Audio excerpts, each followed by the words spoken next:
Islam fixes a lot of the problems that men are currently facing. The problems we're discussing on this show, Islam fixes all of them, right? That's the first thing about Islam. And I'm not a Muslim, right? If I had to choose a religion, I would, because I live in an Orthodox Christian country, I go to the Orthodox Christian church. I donate $20,000 a month to the church in the country I live in. The church in Romania is very powerful, and I like having church friends. So I give them a lot of money, right?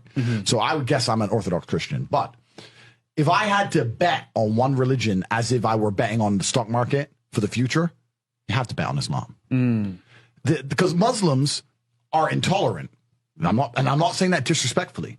Because if you're tolerant of everything, then you stand for nothing. Facts. Christians are so tolerant now. You don't believe it. They have gay pastors that I'm not even anti-gay. But if the book says don't have, like, what do you believe in now? If you're tolerant of everything, you stand for nothing.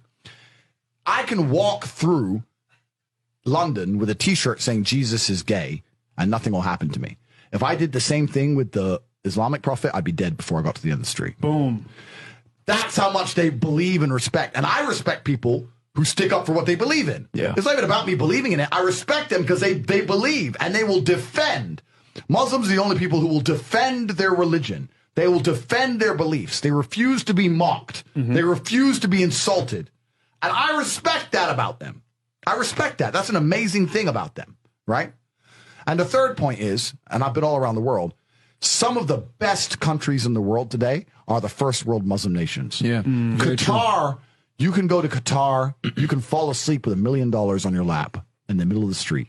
Nothing's going to happen to you. Saudi Arabia as well. You well. can go to Saudi, nothing will happen to you. You can go to Dubai, UAE, nothing's going to happen to you. They leave their cars parked with the keys inside. It's so safe. Wow. It's so safe. Women, everyone's married. Every woman obeys her husband. Every single woman has 4, 5, 6 kids. Big families. All the things we're talking about, all the problems we have here, right? They've got none of that. None of it. Because of Islam. Islam keeps society in the role where women obey their man. Women have children. Women have big families. Women are exceptionally happy to do so. Before some Western girl comes in here and runs her mouth, the Islamic women are happier than any you're going to see in the club tonight. They're very true. They're happy. Society is functioning. Their population is growing because in most Western countries, the population is declining. Tim Cass was talking about it today. I was talking. We were two people have one kid. Doesn't work. Doesn't work, right? 2 people need to have 3.1 kids because people die, right? People die prematurely, blah, blah, blah, blah.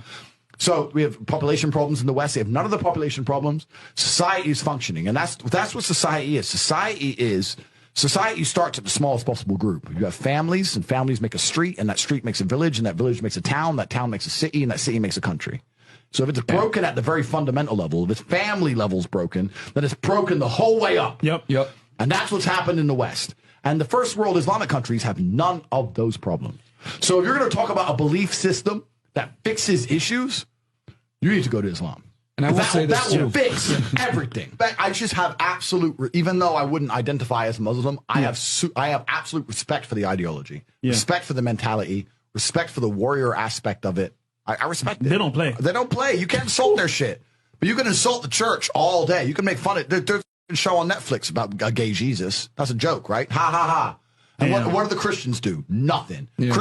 Christianity is a dead religion. If you're a Christian, and I'm saying this as a Christian myself, Christianity is a dead religion which is confined to the history books. It's dying out. Your own Pope. The Pope goes up there and talks LGBTQ shit now. That's crazy. It is over. You don't stand for anything. You don't believe in anything. You have no boundaries. You're walked on. You're mocked. The whole thing is a joke. Being a Christian now is nothing more than advertising. You're a loser. It's a losing religion because you've lost to Islam.